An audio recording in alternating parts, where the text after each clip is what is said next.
faster than a speeding bullet. I ran until my muscles burned and my veins pumped battery acid. More powerful than a locomotive. An idea is like a virus, resilient, highly contagious. Able to leap tall buildings in a single bound.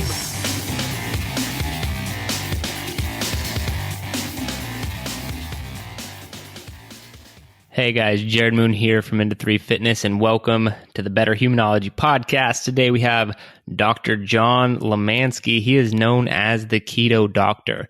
Now, I know a lot of you out there have been looking for more ketogenic information, and we are pumping out a lot, especially some built for athletes, and we're interviewing some experts like Dr. Limansky to get more information about the ketogenic diet and how it works. But we talk about a lot more than that in this episode. We talk about biohacking. He's really big on biohacking, fasting for long periods of time. And when I say fasting, I'm talking about 24 and even 3-day fasts, so 72-hour fasts. He talks about those, when to do them, how to do them.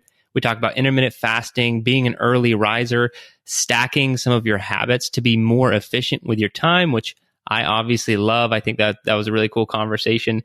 We just dive into a lot of stuff. And then, of course, the ketogenic diet. When should you go low carb and just be a low carb athlete or a low carb human being versus when should you go full ketogenic diet and completely change the way your diet is structured? So we talk about a lot of information. I think you'll get a lot of nuggets out of this one. So without any further ado, here is Dr. Johm Limansky. All right, Dr. Johm, welcome to the Better Humanology podcast. I am really excited to get into our conversation today. How are you doing? I'm doing great. Thanks so much for having me on. I'm really excited to dive into some things with you. Yeah, it's gonna be fun, but we're gonna get started with challenges as we always do on this show. So I'm gonna throw it to you right off the bat. How about a fitness challenge for everybody listening? Okay, one of my favorite is a fasted workout. Okay, So I like that. yeah, probably a little different than most guests, but so, I promote a lot of different biohacks, such as like intermittent fasting, long-term fasting, but fasted workouts, can definitely boost quite a few things. So there's a lot of studies that look at this, and you can actually boost your growth hormone and testosterone quite a bit. There was one study that actually boosted growth hormone by about 2,000% by doing a 24-hour fast before working out. Wow. And so that's a good one. And also faster workouts can actually improve insulin sensitivity, which is something that, maybe your audience doesn't need to worry too much about. But a lot of people who are kind of metabolically sick, people that I work with, have insulin resistance. So they really need to do everything they can to try to improve that. So that tends to be one of the best ones I found as far as biohacks. I like that a lot. And so where do you recommend people start? How long of a fast before training would you recommend? Yeah, I mean, this number kind of varies. I promote more of a low carb kind of ketogenic way of eating. And I incorporate with intermittent fasting. So a simple way though would be just to eat dinner like 6 o'clock that night. And then if you work out in the morning, just don't eat anything before you work out. Unless you wake up like I do at 4 a.m. I mean, most people are going to work out 7, 8 in the morning. And so by that point, you will have depleted your glycogen stores by somewhat. And if you start working out, you'll start kind of burning through the rest and start improving your fat oxidation, which is what a lot of people ultimately want. That's awesome. Awesome. We're getting into great stuff right off the bat. I love it. Okay. How about a mental toughness challenge? Yeah, so probably my favorite one, and the one that I get a lot of like weird reactions to, is to meditate while doing cold thermogenesis, so like ice baths or cold water plunges. I have found that that's probably one of the hardest things to wrap your mind around, but once you are able to do it, it's one of the most rewarding feelings, but also it has tremendous metabolic impact on your body. I like that one. That is like mental toughness on top of mental toughness. Yeah, it's just squared, it's combining things to try to really get your mind around feeling, what you can do with your body. And it's pretty amazing what we as humans can do once we kind of really put our mind to something. Yeah, and I'm all about efficiency, so I like kind of doubling up on my better human tasks for the day by knocking 2 out at the same time. That's awesome. Oh yeah, we're in the right place, because one of my things is, time is a really precious commodity these days. And so how do you actually become healthy, maintain your health while not spending 24 hours in the gym? Well, there's a way to do that by really kind of stacking a lot of things at the same time. I like that. All right, I'm gonna put a pin in that one for later. So Okay. how about a book recommendation? Yeah, this is a tough one because I have so many good books. I would say as far as fitness, so I travel a lot for work and just pleasure. So I'm not always like able to go to a gym to do, lifting workouts. So one of my favorite ones is called Animal Moves by Daryl Edwards. He does like primal play. Basically, the concept is you can use your body weight, your environment to do like just basic routines to maintain your fitness while you're traveling or while you're, on vacation. And then one on like nutrition, I would say is Good Calories, Bad Calories by Gary Taubes. Okay. This one's a really good one. It starts off by kind of highlighting how we got to this point in our society in terms of all the metabolic diseases that we have, in terms of historically how people were eating and now how we're eating. And it gives you like this historical concept of what it took for us as a society to go from like basically eating healthy to now eating mostly processed food. And I mean, it's a thick book. It's like 400 pages, but it's a detailed book that gives you tremendous amount of information. Awesome. Both great recommendations. I appreciate that. Now, I will ask, what does your fitness look like today? Are you doing kind of some of these movement practices? I know I also read on your site, I don't know if this was pre all the stuff you're doing now, but you were training for triathlons and whatnot. What does training look like for you today? Yeah, so I just turned 40. I have 3 kids and I work, full time. So I have to kind of balance my like workout routines with that and traveling. And so I do a lot of kind of functional movements, but I would say I probably work out about 2 hours a day, and that consists of, triathlon training. I'm kind of like the old man triathlon trainer these days, like the weekend warrior. But I try to do like condensed exercises, so HIIT workouts, and combining that with, interval sprints on whether it's running, biking, swimming. I do a lot of paddle boarding, surfing, ocean water swimming, a lot of workout with like resistance training. Because at this point in my life, I'm really trying to maintain my health and then obviously maintain my lean body mass, muscle mass. I'm not trying to really build. So I think it all kind of goes into the context of what you're trying to accomplish. Yeah, and I think if you're able to put anywhere from 1 to 2 hours a day in with 3 kids and all you have going on, man, that's awesome. You're crushing it in my book, that's for sure. Well, sometimes I'll incorporate them by like doing wall sits with them sitting on me, or push-ups or planks, and just throw 1 or 2 on top of me. And dude, try that 1 or 2 times, and it's a brutal workout. Yeah, I'll give it a try. I have 3 myself, so maybe I'll see if they can they can start with 1. Yeah. Yeah. Awesome. Well, let's get a quick background. I read a little bit of your history and how you got into being the keto doctor today and all of that. I think it's really interesting. So you could take us back as far as you'd like to, kind of bringing us up to today, and what you're most excited about working on. Sure. So, I grew up eating pretty much just real food. My parents cooked a lot, so I never was somebody who was eating a lot of fast food, but I was just eating what I thought was the healthy way of eating, mostly vegetables, absolutely no fat, and some sources of protein. And when I was in my 20s, I was a medical student, and we had to do some lab work, just basically to get like $50 off of our medical insurance. So I was like, all right, I'll do it. And the labs were basically like a basic chemistry to look at our kidney function, stuff like that, and then a hemoglobin A1C. And based on those tests, I found out that I was insulin resistant and pre-diabetic. And to kind of paint the picture, I was 24. I had a 6-pack. I was exercising like crazy. I was doing like half Ironmans in triathlon. So I was really, really healthy in my book. So when I got those labs back, I was pretty stunned. And, as a medical student, I figured I knew a lot about health and realized, oh my God, I'm telling people to do something and look at what's happening to me. And so at the time, the internet wasn't that big. There wasn't that much information, but there was some information out there on Atkins.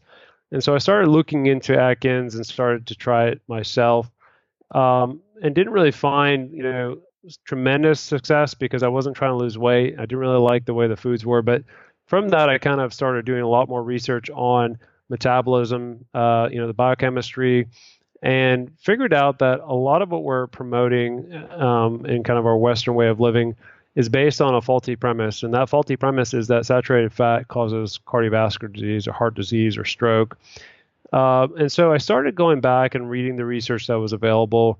And through time, kind of realized that, hey, you know what, actually fat is not necessarily the enemy. And if you correlate kind of what was happening in terms of metabolic diseases, diabetes, hypertension, cardiovascular disease, we started really seeing a rise in that when we started saying, hey, you know what, fat is bad for you. And so it's been an evolution in terms of my own personal journey to getting healthy. And so I started doing more fat in my diet, more protein, kind of minimizing the refined carbohydrates and the simple carbohydrates, and basically redid those tests. And that also included fasting insulin and something called the high sensitive CRP, which is a kind of a marker of inflammation. And after 3 months, actually, my lab results were back to basically normal. And so that for me was a really eye-opening experience. So fast forward about 7 years or so, I'm now a board-certified doc in internal medicine, and I'm working as a hospitalist, which is basically the doctor that works in the hospital and takes care of you. And at the time, I decided I was going to go to the rural South. So I went to Mississippi. And, when you're young, you're kind of idealistic. I figured I'm going to really help change the system, try to improve health overall. And I figured I'd go to the worst place in the country to do that in terms of health outcomes, which is either Louisiana, Mississippi, or Alabama.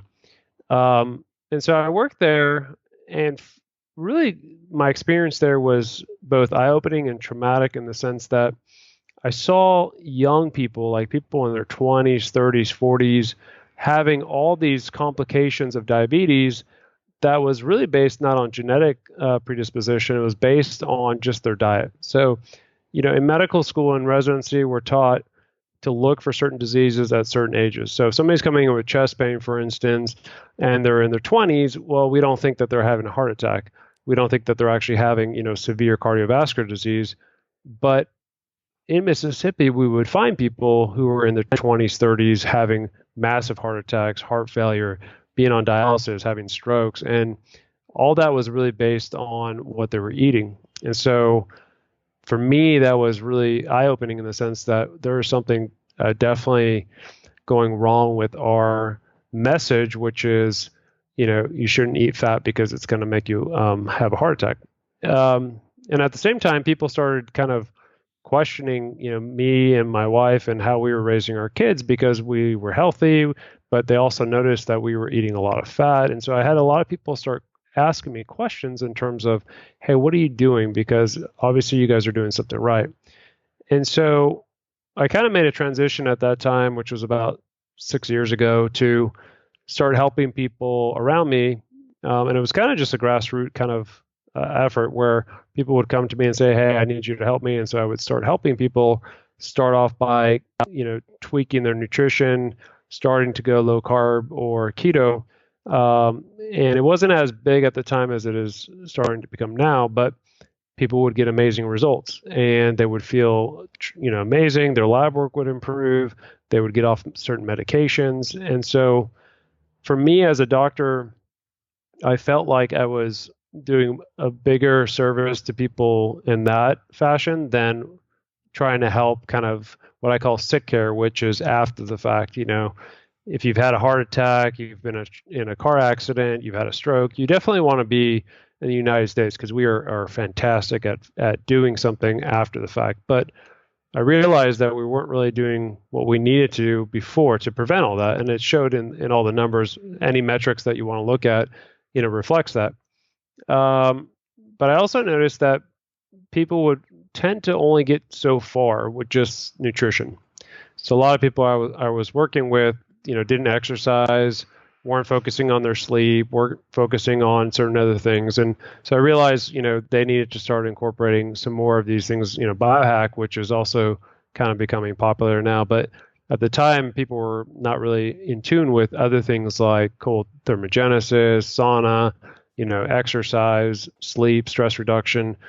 So it was kind of an organic growth in the sense that I started incorporating those things into people's kind of programs, and lo and behold, they would start feeling even better. They would sleep better. They would be eating better. Their stress levels would improve, and so, sorry to make it kind of a long story, but it was kind of a normal organic genesis to get to the point where realizing that overall health and longevity goes beyond just nutrition. It incorporates all these other factors in our life that maybe we're not really focusing on. And that is quite a journey. I think, Yeah. No, I think that's awesome how you've really come, full circle, moving from you call sick care to preventative care.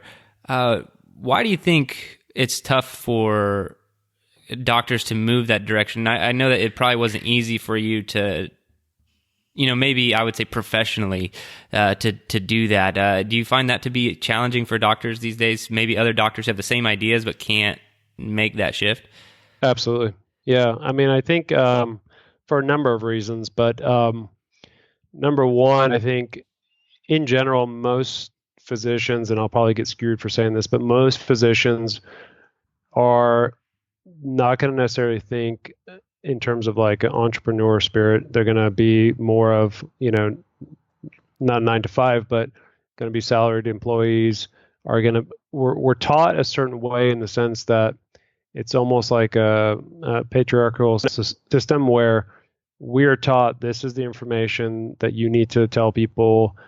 If you have this disease, this is how you're treating it. But the focus is rarely on prevention. It's usually after the fact, and there is lip service given in terms of like, when somebody comes in and they have some elevated sugar, yeah, tell them diet and exercise, but we never really go into what that actually entails. And I don't know if you've gone to a physician, and you probably don't have this issue, but I'm sure some listeners would, where their doctor just says, yeah, you need to lose 20 pounds, just diet and exercise. But rarely do we actually go into what that actually entails.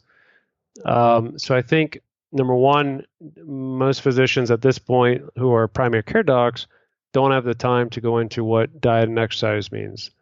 And number two, probably really don't know what that necessarily means. I mean, yeah, you can tell somebody to run 30 minutes on a treadmill, but is that the most efficient way to really optimize yourself? Dietary wise, we have to base what we say on the USDA guidelines, which still promote, low fat, carbohydrates and healthy grains and protein. And just recently, the AHA, the American Heart Association, started saying, okay, we need to reduce refined sugars and added sugars. But up until then, they were still recommending a lot of sugars for people. And so as a physician, you're kind of obligated to stick to that talking point, even if you feel that it's wrong. And if you go outside of that, then you open yourself up to some kind of liability, which I think a lot of people are adverse to. An example would be, like if I took care of a patient and I told them the exact right thing to do, but it wasn't based on these guidelines, and something bad happened to them that was irrespective of me, what I was telling them, they just happened to have something happen, well, then I would probably be liable. And the flip side of that is if I told them the exact guidelines and they still had the same outcome, but I was telling them the exact guidelines, then I would be safe from a legal perspective. And so I think a lot of people are risk adverse in that sense, where they don't want to open themselves up to liability, which I understand. But from my perspective, I went into this to actually really, truly help change people's lives. And so I felt it was kind of unethical to be telling people what I felt was the wrong thing, just to kind of protect myself, if that makes sense.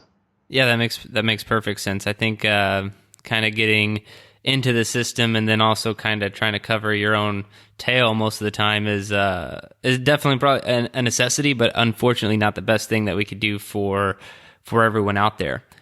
Now, transitioning to the low carb keto suggestions.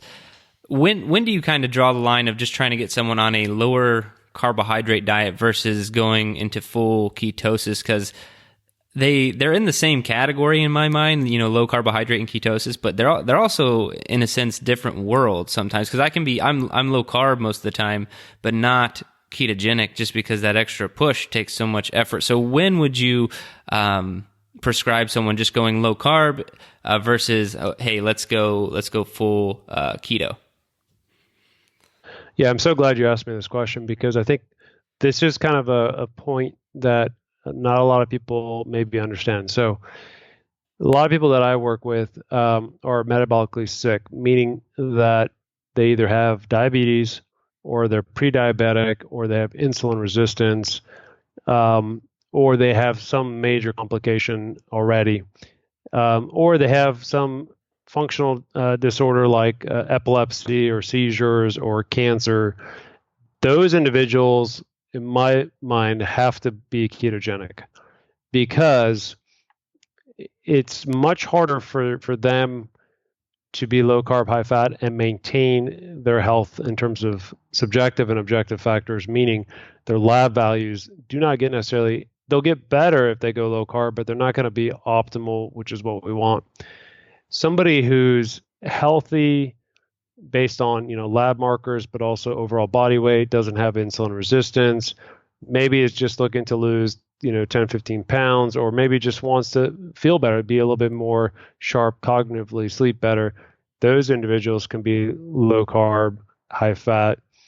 And then there's really kind of, I think, a third category, which is something kind of what I practice in a sense, is that if you do a lot of these other kind of biohacking techniques, you can liberalize your carbohydrates even more than low carb, high fat.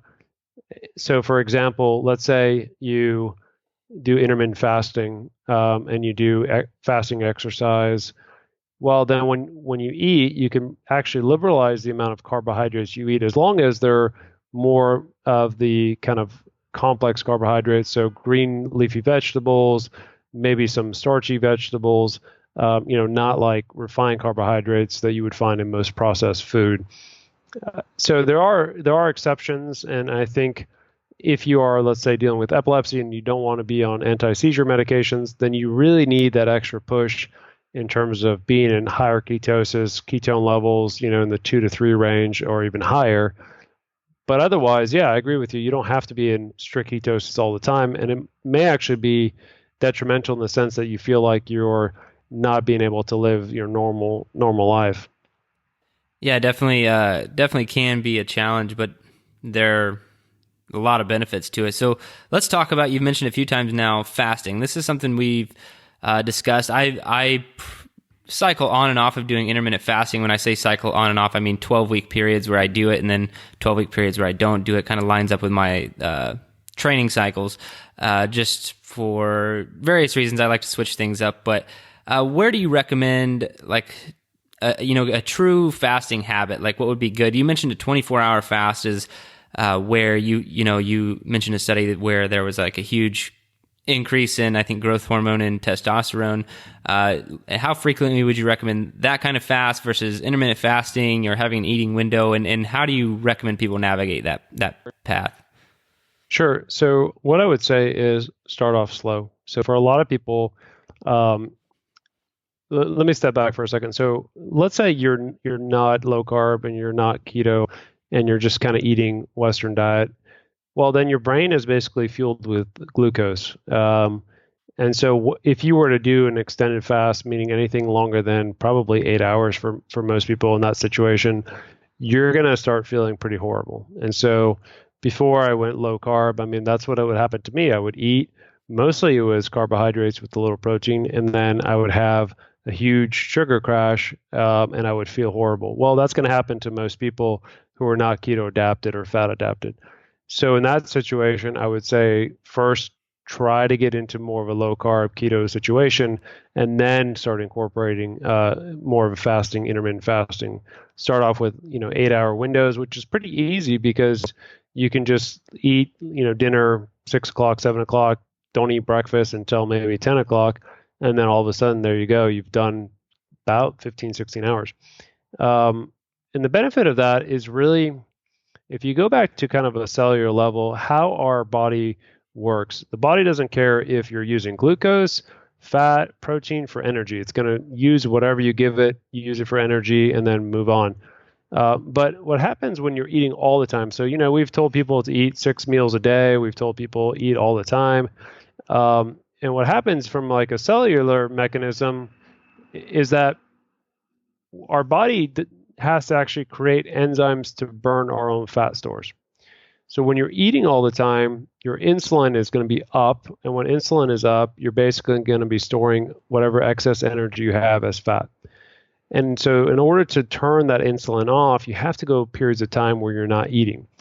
We used to think that you could just do a calorie restriction, restrict your calories to 800 calories a day, and you'll lose weight. And you will initially, but you're also going to slow down your metabolism. So long-term wise, it doesn't work. But if you do more in terms of intermittent fasting, then you allow your body to start making the enzymes that you need to actually break down your fat, something called fat oxidation or beta oxidation. So the only time that actually happens is if you go through periods of time where you're not eating. And that has to be, more than 2 hours. I mean, we're talking 12, 16, 18 hours. And so when you do those intermittent fasting sessions, basically what you're doing, once you've depleted your glycogen store, you're starting to burn your own fat for energy. And that's kind of the whole point of being in low carb and ketosis also, is to allow your body to use your own fat stores for energy. So what I usually tell people is get into low carb or keto, get fat adapted, then start doing intermittent fasting, and do it maybe 3 times a week where you do 16, 18-hour periods.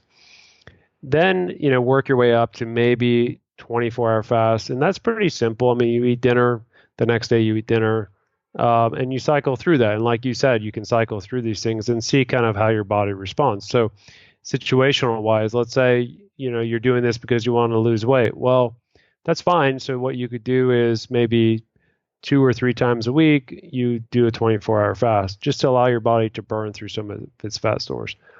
And then I also do recommend for certain people to do longer term fasting, which we basically say is 3 days or more, where all you drink is water and salt.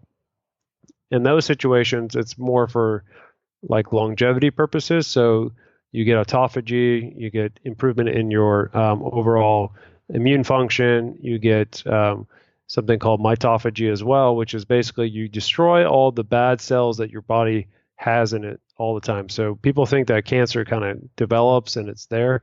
Well, everybody in the world has cancerous cells. We just have our immune system that gets rid of it. But if you want to kind of supercharge that and get rid of all those bad cells, you can do a 3-day fast. And what will happen is you'll basically get rid of all the dead cells that you don't want. You're going to get rid of the mitochondria that are not functioning and make new ones. And then you're going to improve your immune system. So I usually recommend that people do that every 3 to 4 months and, kind of build into it, because it's kind of tough at first, but it gets better with practice. And why does your body get rid of, all of the underperforming cells and mitochondria during a 3-day fast? Yeah, great question. So because you're actually allowing your body to do its normal process. So when you're eating, you're basically taking the energy that you need normally to do these processes, and you're using it to basically use the food. It's an actual intensive process for the body to consume food, process the food, use it as energy. When you're not eating, you're actually allowing your body to take that extra energy and start recharging its system. So when we sleep, we're not eating, right? Well, that's when your body is really regenerating itself, because it has the energy capacity to do that. It's not busy doing all the other processes of life. So same thing happens when you do extended fasting. You're basically allowing your body to do its normal process, but in a more expedited way, because it can devote most of the energy that it needs to do that.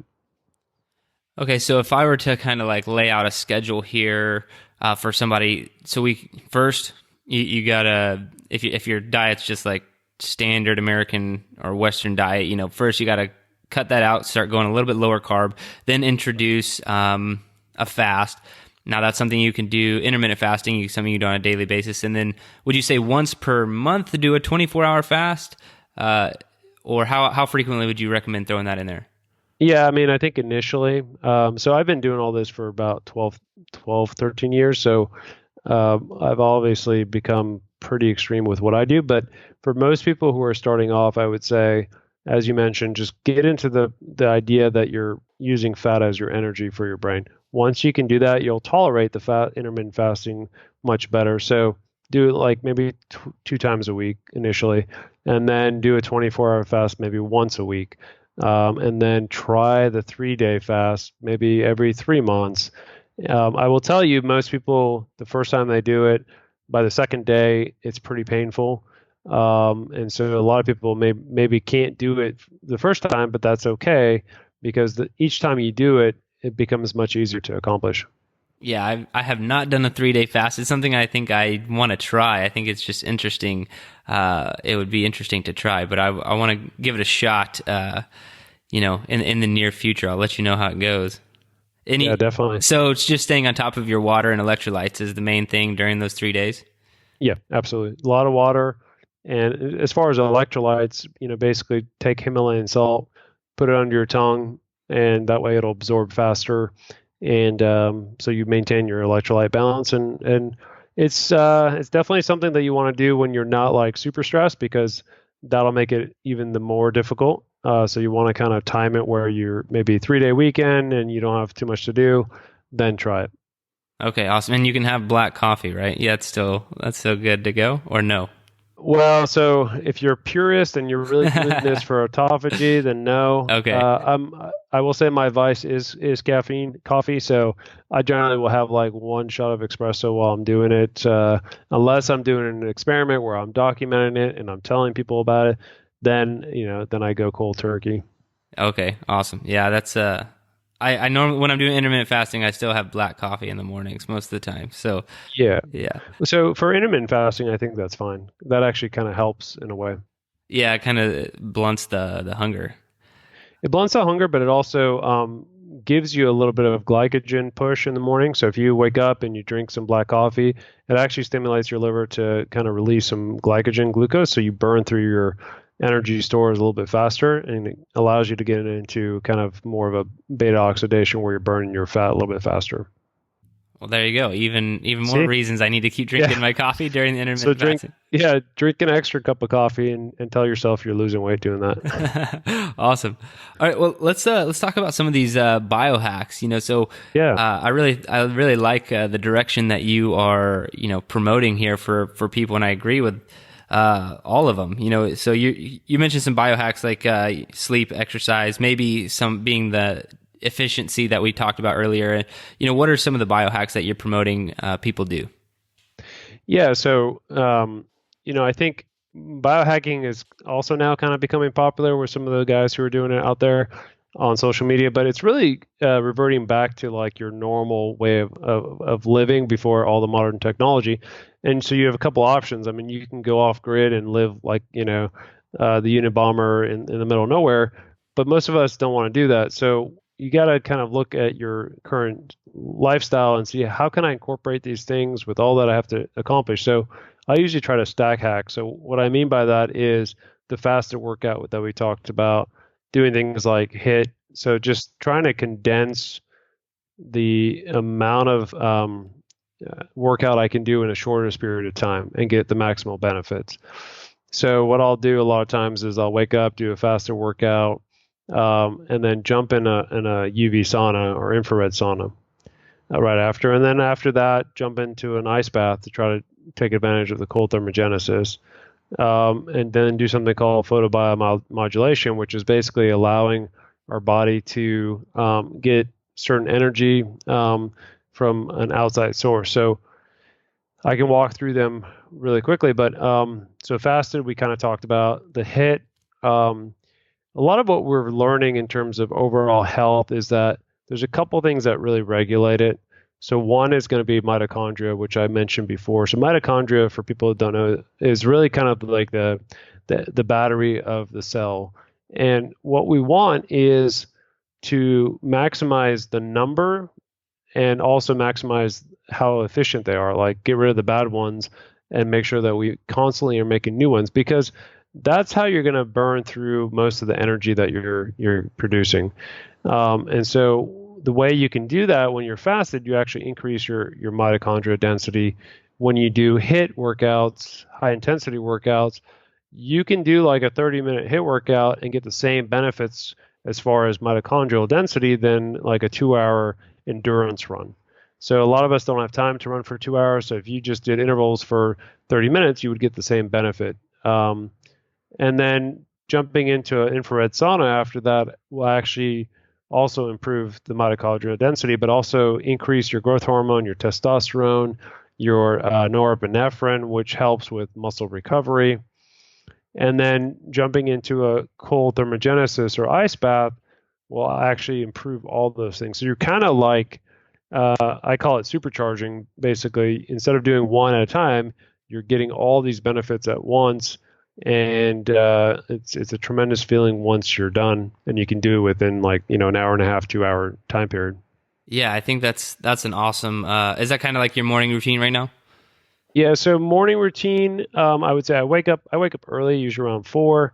I do the photobiomodulation first because it's basically what that is. I don't know if you've seen like the Joovv. You interviewed the Joovv. Yeah, I have company. one. Yeah. Okay. So, but for listeners who don't know, basically you're going to get circadian rhythm synchronization, which means that most of us are indoors. I was actually reading the statistics the other day from the EPA that says that most of us spend about 90% of our life indoors. Isn't that sad? It's true. Crazy? It's sad. Yeah. Yeah, it's true and sad. But so what happens is our body becomes kind of dysregulated. We don't have a normal circadian rhythm. We wake up, we're on artificial light, we get in our car, we drive to work, we're in artificial light. Usually most of us are finished with work and it's dark outside. We drive to the gym or we drive home and it's still artificial light. So our body doesn't really know what that normal circadian rhythm is. And it affects us in many ways, especially with sleep patterns. But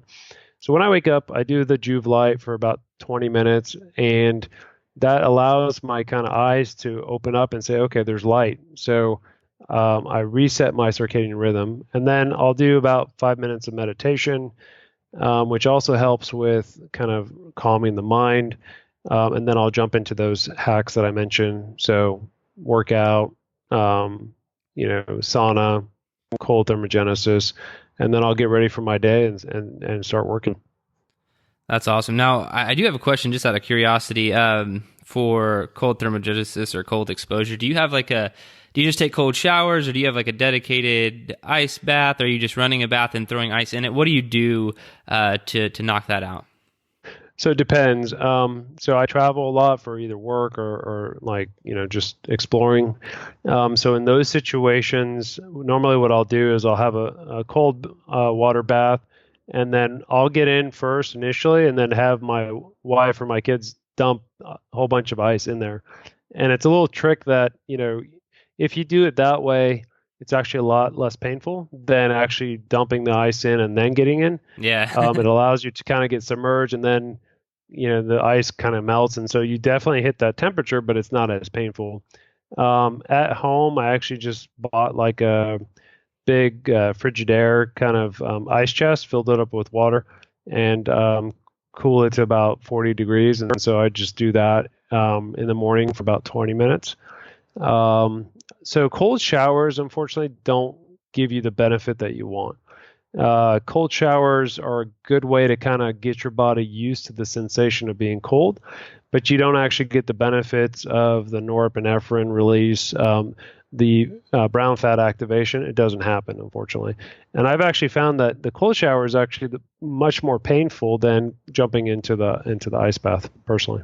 Yeah, I feel like cold showers are much more practice and mental toughness than there is a lot of documented, research. Because like you're saying, all the research I've read has more to do with actual being submerged in cold water as opposed to just, being sprayed with cold water. Man, that Frigidaire sounds pretty awesome. I've been looking into getting one of those. It's like a little box freezer type situation. Yeah. I mean, you can get it, Amazon, Walmart, any place, but it's basically like big ice chest. You get, I'm 6'1", so it's about 19 and a half cubic inches, I think. So I can actually, because you want to submerge up to your neck, because that gives you kind of the vagal nerve activation, which is your main parasympathetic nervous system kind of nerve impulse. So a lot of what we're trying to accomplish with all these hacks also is rebalancing our system. Most of us are aware that if you are out in nature and you get chased by a bear, you get a huge sympathetic rush where, it's basically fight or flight. If you don't run away and escape the bear, you're going to die. And so that's a normal, like, physiological process. But most of us don't live out in nature, but we're chronically stressed. And you hear that term thrown around a lot, where your boss probably sucks at work. You're road raging in traffic on the way to work and home. Maybe you have problems at home with your wife or husband, and so we're chronically stressed, right? And so how do we get our body back to kind of this neutral position? Well, we have to do a lot of things to really activate our parasympathetic nervous system, and the vagus nerve is one of the major parts of that. And so things that I've mentioned already. So exercise, actually. As long as you're not kind of an endurance athlete doing marathons and triathlons, is a very good parasympathetic activator. Cold thermogenesis is, sauna is, meditation is, doing things like gratuity can also be very parasympathetic dominant. And so you want to kind of reestablish this balance between always being stressed and being unstressed. And so that's kind of why we try to do a lot of these hacks as well. Now, I want to hop back to, going back to, I think you said you're 24 at the time, medical student, and that's when you pulled your bad labs. But you're crushing it as an athlete, eating low fat diet and being, quote unquote healthy for that time. How do you think, I guess I'll go big picture, how do you think we missed the boat so poorly on, saturated fat and the diet recommendations? And I say we, I mean, as a society, I don't know, some people think it's conspiracy theory. Some people think that it was based off faulty information. I'd love to just kind of hear your opinion on it. How much time do we have?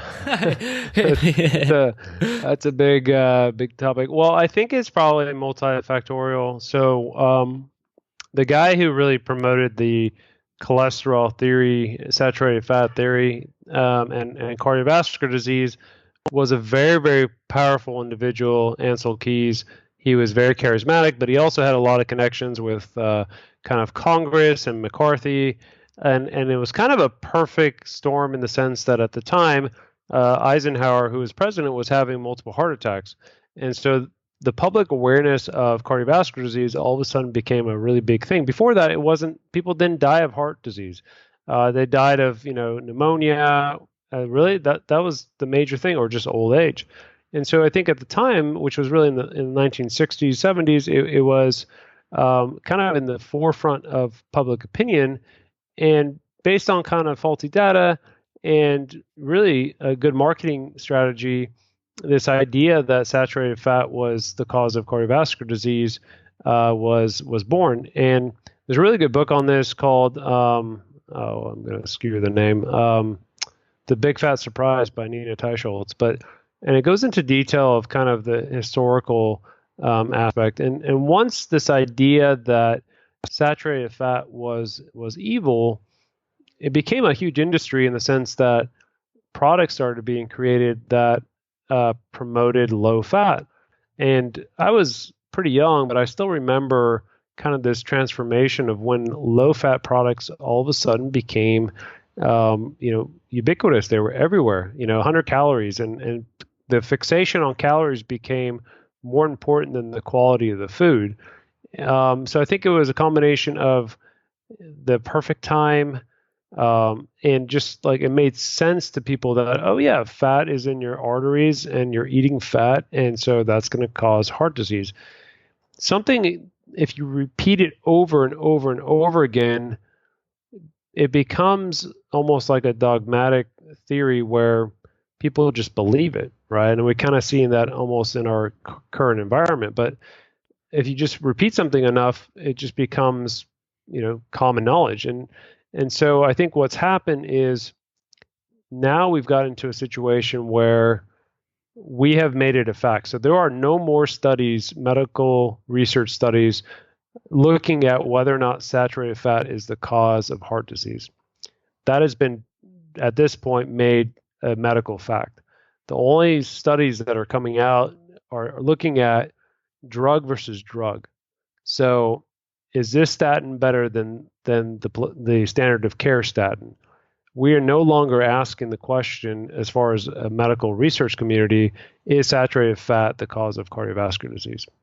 And that to me is scary, because we no longer want to know, is that really the truth? And so you can look at research studies that are coming out as far as keto, low carb, basically reducing refined carbohydrates, and see that total outcomes in terms of mortality, meaning people dying of everything, not just cardiovascular disease, is much better than your standard kind of diet.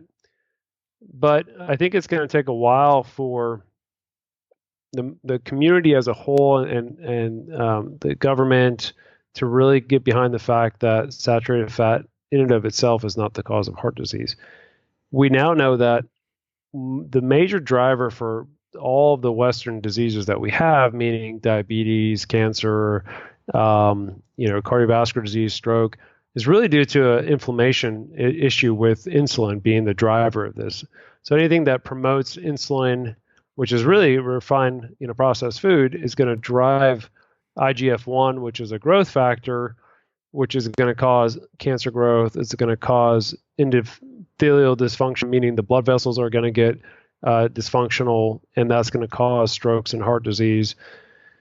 So long-winded answer to your question, but I think we've kind of got into a situation where it's extremely profitable to still believe the standard that saturated fat causes heart disease. If you think like in 1 year, statin companies make $36 billion, wow, that's a hard thing to come up against. It's I don't want to get into conspiracy theories, but there's a lot of money behind maintaining the status quo, and yet there's a lot of people coming out that are challenging that. And so the question is going to become who's going to become successful in the long run. But I would say that as a grassroots effort, people, I think, are starting to realize that what we've been telling them is not working. I mean, it's just people are getting sicker, they're dying younger. Overall age expectancy is going down in America. And so at some point we have to look around and say, well, okay, if we're saying that this is causing, cardiovascular disease, which is the number one killer in America, and yet we're treating it the way you're telling us, and yet we're still dying younger, then there's a problem with that equation, right? Yeah, and some of that, to be honest, I don't even know if it is conspiracy theory. It's just business. Like you saying $36 billion in a year, like that's a hard company to take down, and they have a lot of money to make sure that they don't get taken down. And just like we could put all the information in the world saying, a sugary drink is really bad for you, but to try and take out a company like CocaCola is near impossible. They just have too much money, they're in too many different organizations and places. It's difficult. Well, and if you think about it, there's 10 companies in the world that control 95% of the food that you eat. Think about that for a second. Yeah. So, unless you are sourcing your own food from individual farmers, 10 companies, and you name one of them, control 95% of the food that you're eating.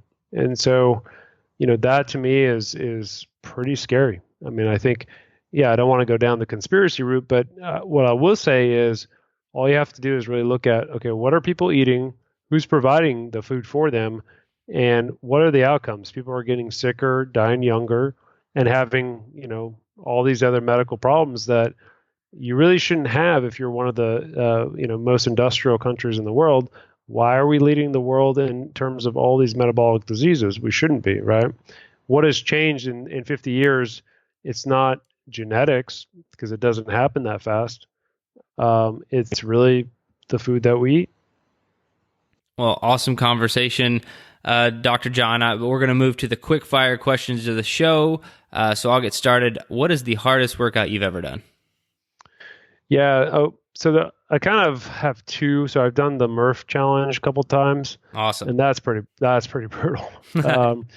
For people who don't know, that's basically for Mike Murphy, who was a Navy SEAL who died. But basically, they do this as a charity event. So it's a 1 mile run, 100 pull-ups, 200 push-ups, 300 squats, and then another mile run. And you have to wear a 20-pound vest while doing it. And then I do something called Live O2 hyperoxic training, which is basically I've seen some of this stuff before. Yeah, it looks very interesting. It's brutal. So basically, the idea is you have a mask and an oxygen concentrator, so it kind of mimics you being in altitude. So you go hypoxic, meaning that you drop your O2, and you measure this with a pulse ox on your finger that measures your oxygen level, and you try to drop down into the 70s. And then you follow that up with hyperoxia, which is basically 100% oxygen. And what that does is it saturates your cells so you recover much faster. And so the idea behind this is you make more EPO. It's like training in altitude without being in altitude. It's pretty brutal. Yeah, I could imagine. It's I've seen some videos on it and stuff. I haven't tried it out yet, but I definitely want to. Yeah, check it out. All right. In your opinion, what's the best activity for building mental toughness? Ooh, that's a good one. I would say have children. Yeah. So, they'll find your biggest weakness and definitely exploit it. But no, I would say perform sleep deprived. So, if you've had children or, you've worked night shifts or stuff like that, or we hear about like SEAL training where they're sleep deprived, that's one of the hardest things you can do. And yet it builds resilience. It definitely builds quite a bit of resilience. When we were medical students and residents back when, they didn't really have time restrictions like they do now. So we would work for 36-hour shifts straight, and we would be doing surgeries and, basically taking care of people. Yeah, don't go to a hospital at midnight ever if you want to survive now. And so if you can perform when you're tired in stressful situations, that'll build the most mental fortitude that you've ever had. I love that. All right. Now, if you could only have one piece of equipment to train with for the rest of your life, what would it be? I would probably say a weighted vest. So I find that because I travel a lot, and I don't always have, the ability to locate a gym in these countries that I travel to, I bring a weighted vest with me.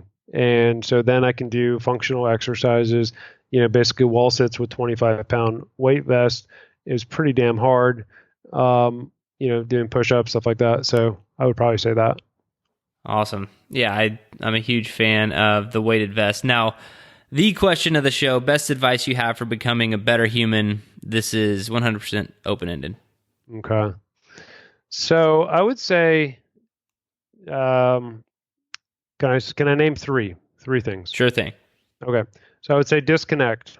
So, a lot of studies are coming out now about us being on our phones 24/7, being connected with social media, which there's awesome things about it, right? You and I connected, you get to meet amazing people, but there is a downside to too much. So disconnect, pick a day of the week where you say, look, it's Sunday, I'm going to go out in nature. I'm not going to have my phone with me.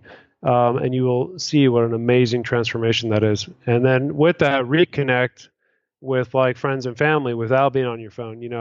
One of the things that drives me crazy, if I go out to dinner and I see a family and they're all on their phone, it's like you're not connecting with your friends and family again.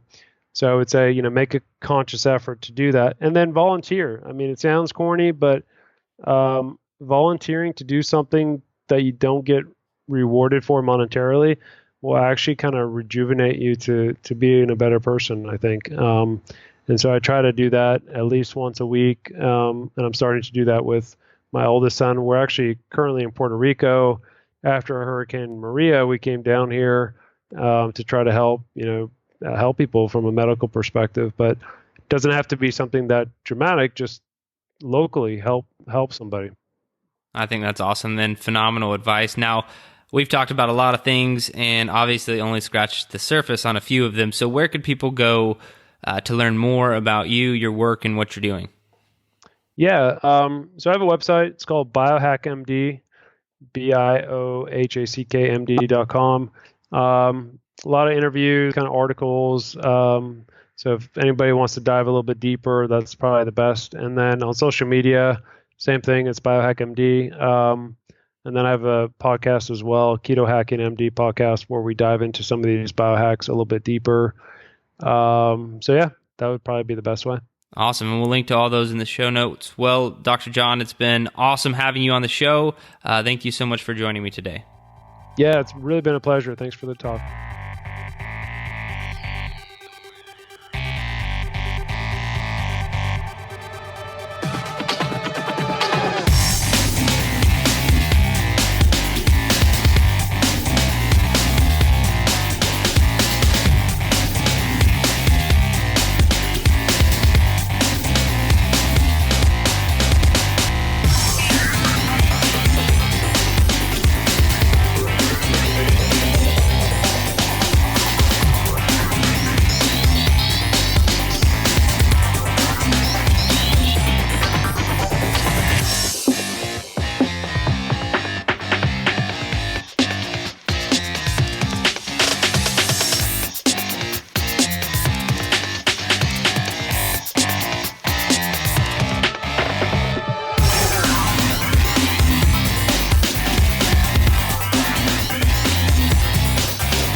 Your best. Losers always whine about their best.